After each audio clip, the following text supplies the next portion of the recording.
stuff, good stuff. Addison, you said leader of the beans, and the Mexican got so excited at me. I was like, órale, vato. I know my name doesn't portray that I'm Mexican. Cody Parr is like the least Mexican name, but, you know, Billy's friends named me. No, my mom is Mexican, my dad is white. He won the argument. So Cody Parr I was, and what an advantage I've had. They just didn't expect this when they showed up. I was born to a trailer park Romeo and Juliet, so it's exciting. Next comedian, we got two more for you. Are you guys excited? I'm excited. Coming to the stage is a very, very funny Aaron Johnson, everybody!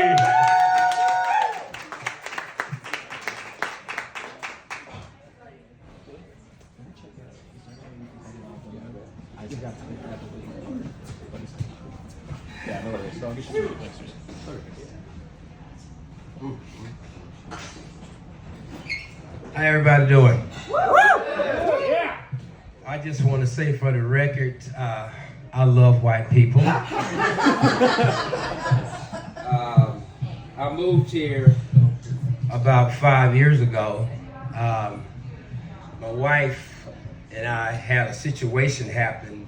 I'm originally from Macon, Georgia, and 5 years ago we had a situation happen that caused me to basically have a mental breakdown, and didn't know I was suffering from PTSD. I spent 20 years in the military, in the Army, and yeah, don't clap for that bullshit. Yeah, I'll clap for that. Because I'm gonna tell you what, why? Because somebody asked me, they said, hey, Abram, what is the best thing about the military for you? I said, leaving that motherfucker. You know, 20 years in the military is like a 20-year fucking prison sentence. People just don't understand it unless you serve. But anyway, 5 years ago, my wife and I decided that we wanted to move. And since she followed me for 18 years in the military, I figured, fuck it. You know, I'll follow my wife wherever she goes. So she said, well, babe, we got two job offers. She said, we got Lakewood, Colorado, and we got Bend, Oregon. So I said, okay, I'm gonna flip a coin. I flipped the coin, it landed on Bend. And I said, well, babe, it look like we going to Bend. She said, you sure about that? I said, yeah. She said, why don't you go up in your man cave and do your research on Bend? I said, all right. So I'll go upstairs, I do my research on Bend, and I thought, well, damn, we're gonna be on the meatballs and the rice when we get to that motherfucker. No black people there. And then I met Jamal. And I have to confess tonight, I really have to confess tonight.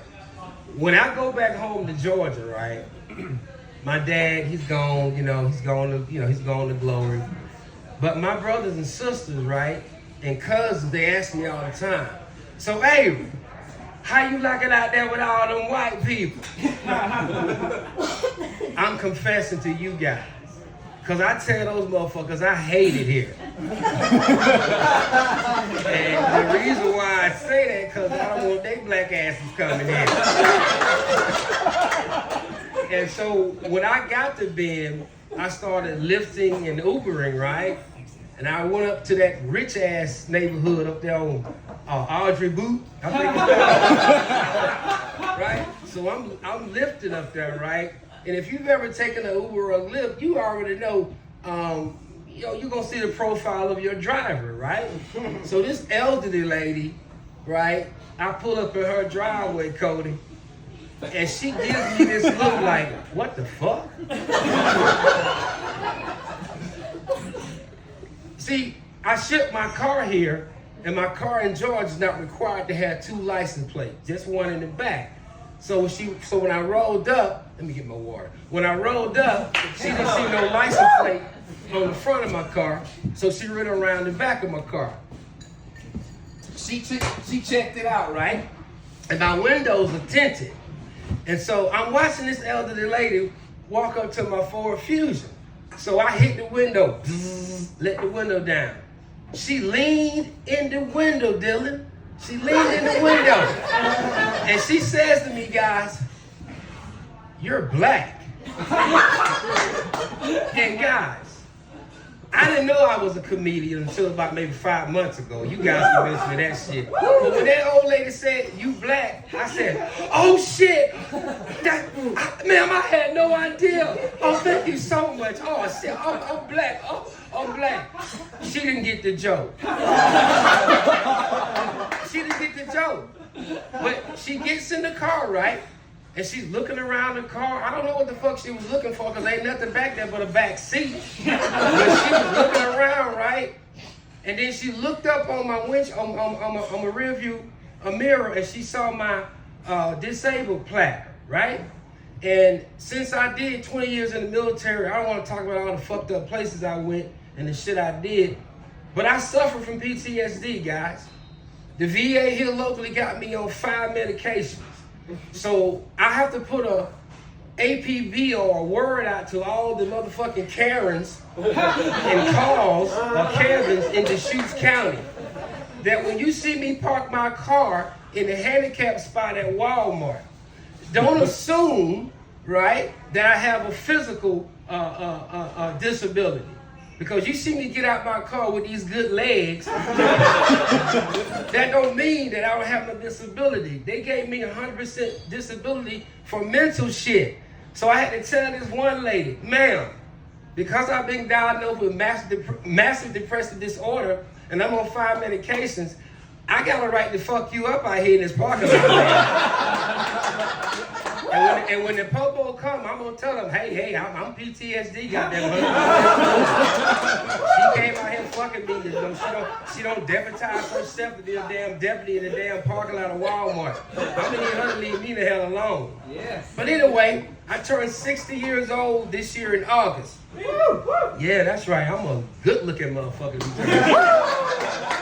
Yeah, you have to toot your own horn these days, you know, because you got all this shit that's going on out in society today. I got 3 adult kids, right? 39, 36, and 35. And I can't stand them motherfuckers. But I got 5 grandbabies. And I will fuck you up about my grandkids.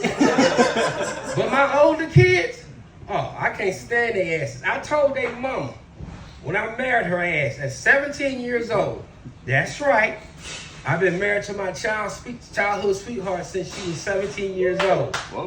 Yeah. We celebrated 38 years this year in June.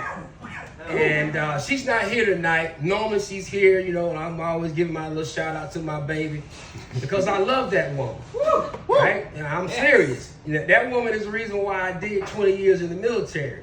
I had no fucking idea that my wife was a military recruiter. Because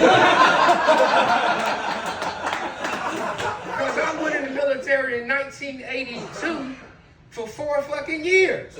I was gonna get out in 86, go to Morehouse College, and become a singer, a recording artist. Because all my life, I've been singing, man. I've been singing my ass off all my life. But I had children. And my children grew up on the music that I grew up on. But then they became adults. And then they started getting into the genres that they like. I have never bought a rap album in my life. I know it's hard to believe.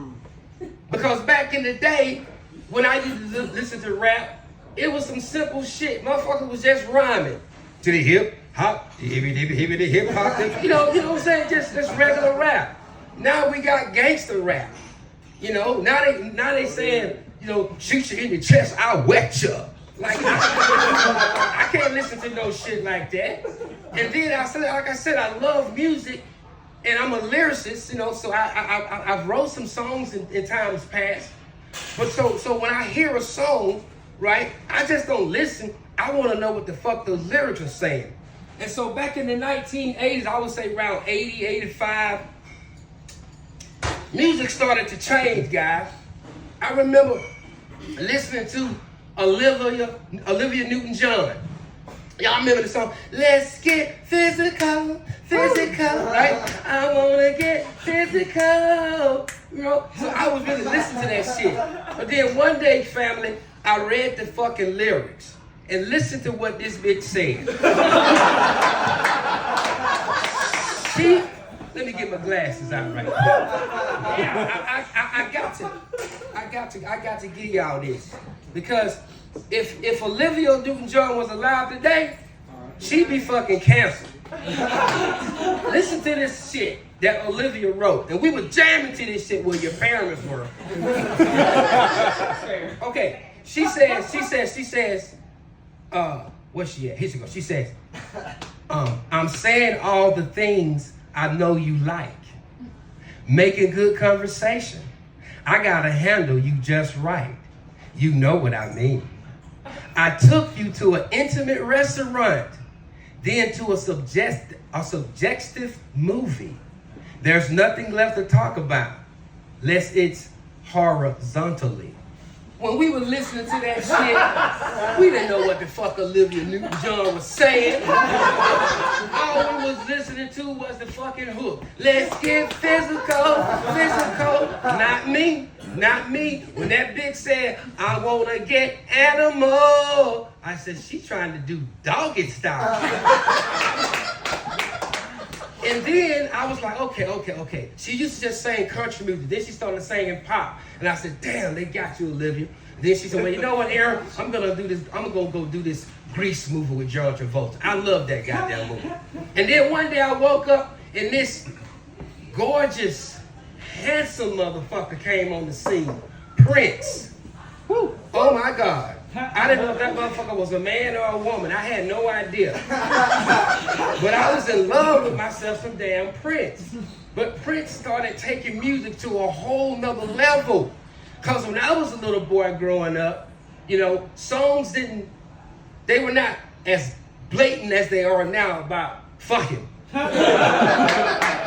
You know, we were saying songs like Sugar Pie, Honey Bun. You know that I love you. You know, we saying songs like Can't Help Myself. No, Prince come on the scene and he says, I knew a girl named Nikki, I guess you could say she was a sex fiend. Met her in a hotel lobby, masturbating with a magazine. Even when I didn't know what the fuck masturbating was, I knew it was something sexual. And my mom and dad, you know, I turned them on to Prince and they would listen to the song too. Well, my mom and dad had no motherfucking idea that this man would talk about meeting a girl in a hotel lobby and she's masturbating. So songs have just changed. Then later on, in my 30s, you know, I'm living in Holland, in Germany, right? And then this group called After 7. Some of you guys may have heard that group, After 7. Babyface Brothers was in a group called After 7. And they wrote songs like this. I give you the sun, the moon, the rain, the stars, and the mountains. I'll give you the world. Yeah. And all that you dream of, and even more. I love shit like that. Woo! But these new kids, when they write songs like that, they say, I'll give you this dick. Yeah.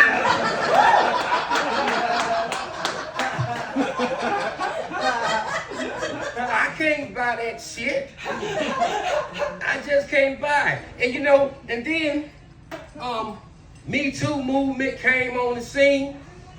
BLM, Antifa, all this crazy shit going on. Furries.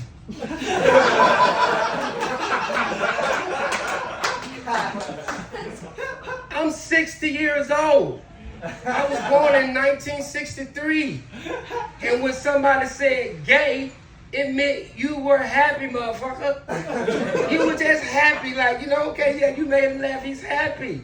Now when you say gay, people look at you fucking funny. And then, when I was a little boy in the first grade, I'll never forget this teacher as long as I live. Her name is Miss Register. I hated that bitch. Yeah. Because every time doing construction day, when we be coloring and shit, right? I would, color, my picture and stuff and like that. And so one day, I woke up and my kids started telling me about this whole, woke culture shit, And I was like, fuck you mean woke? I've been awake the whole goddamn time. What did y'all motherfuckers been asleep? I've been awake the whole time. So then I wake up one day in 2023 and the LGBT community took the motherfucking rainbow, because when I was a little boy, I used to draw the rainbow on my construction paper. And it was no big deal. And so my daughter and some of her friends, they're gay. So I told them one day, you motherfuckers didn't get my permission to take the rainbow. Goddamn. Because if I draw a rainbow today, if I wear a rainbow today, I'm either supporting them or I'm not, right? But I love everybody. But like I said, they didn't get my fucking permission to take the rainbow. And last thing, we got this shit called DEI. Y'all heard of it? Diversity, equity, and inclusion. Don't believe your hype, because it's bullshit. Let me tell you why, and I'm getting out of here. I had my first gay experience. Whoa. Yeah. At the intersection of Reed Market and the train track. I saw a white guy running down the street. Right? He had on some hookah shoes. He has on some blue short pants and no shirt. And his body was glistening with a small layer of sweat. I was standing at the intersection looking at the dude saying, God damn, that motherfucker sexy. And then I snapped back into it and said, see, no bullshit. This diversity, equity, inclusion shit, it ain't fair. Because he can run down the street looking all sexy, bicep popping and shit.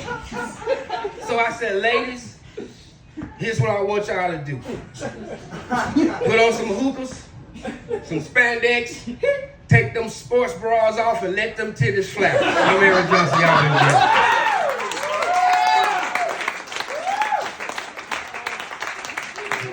Give it up for Aaron Johnson, everybody.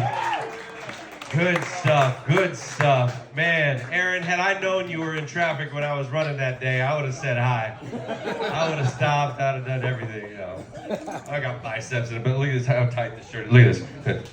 That looks like Danny DeVito's kneecap after a marathon, just nice and